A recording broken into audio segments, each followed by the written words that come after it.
मुंबई आणि पुणे या दोन शहराला जोडणारा महत्त्वाचा असलेला कनेक्टिंग लिंक, याच कनेक्टिंग लिंकवरती काल सोमवारी पहाटे 3:30 वाजता दरड कोसळली आणि जवळपास 100 टन मलबा जो आहे तो या ठिकाणी, या बोगद्याच्या ठिकाणी जो टनेल आहे त्या टनेल ठिकाणी पडला आणि अगदी पूर्णपणे याचा थेट परिणाम जो आहे तो वाहतुकीवरती झाला। जवळपास 20 तास हा मलबा हटवण्याचं काम जे आहे ते सुरू होतं। अखेर रात्री उशिरापर्यंत हे काम चालू होतं आणि हे हटवल्याच्या नंतर आता सध्या कनेक्टिंग लिंक जो आहे तो सुरू झाल्याचं चित्र या ठिकाणी आपल्याला पाहायला मिळतं। खरं तर मुंबई ते पुणे आणि पुणे ते मुंबई प्रवास करणाऱ्या प्रवाशांसाठी आता ही दिलासादायक बाब म्हणावी लागेल की कनेक्टिंग लिंक पुन्हा एकदा सुरू झालेला आहे।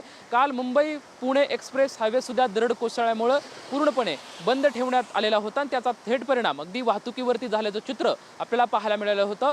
ठिकठिकाणी अनेक पाण्याचे प्रवाह जे आहे ते मुंबई एक्सप्रेस हायवेवरती आलेले होते आणि याचा थेट परिणाम वाहतुकीवरती झाल्याचं चित्र आपल्याला पाहायला मिळालं होतं। सध्या मी कनेक्टिंग लिंक आहे या ठिकाणी आहे ज्या ठिकाणी ही दरड कोसळलेली होती। मात्र ज्या ठिकाणी दरड कोसळली होती तो सर्व पूर्ण मलबा जो आता बाजूला हटवण्यात आलेला आहे। मात्र पाण्याचा मोठा प्रवाह आहे तो अद्यापही ज्या ठिकाणी दरड कोसळली होती त्या ठिकाणी सुरू आहे। त्यामुळे पोलीस प्रशासनाकडून या ठिकाणी कुठलाही धोका होऊ नये म्हणून बॅरिकेड लावण्यात आलेला आहे। एकीकडची बाजू म्हणजे दोन जी बाजू आहे त्या दोन बाजूपैकी एकीकडची बाजू सध्या वाहतुकीसाठी सुरू आहे। मात्र ज्या ठिकाणी पाण्याचा मोठा प्रवाह अद्यापही खाली येऊन पडत आहे तर ते रोखण्यासाठी सध्या पोलिसांकडून या ठिकाणी बॅरिकेड करण्यात आलेला आहे।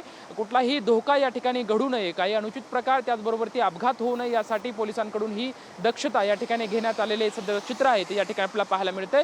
मात्र कनेक्टिंग लिंक पुन्हा एकदा सुरू झाल्यामुळं साहजिकच एक मुंबई ते पुणे प्रवास करणाऱ्या प्रवाशांसाठी एक दिलासादायक बाब म्हणावे लागेल की आता सर्व मलबा हटून पुन्हा एकदा प्रवाशांच्या सेवेसाठी कनेक्टिंग लिंक सुरू झाल्याचे चित्र आपल्याला पाहायला मिळते। कॅमेरामॅन विकी चव्हाण सोबत Laxman Jadhav, tune in Marathi, connecting link.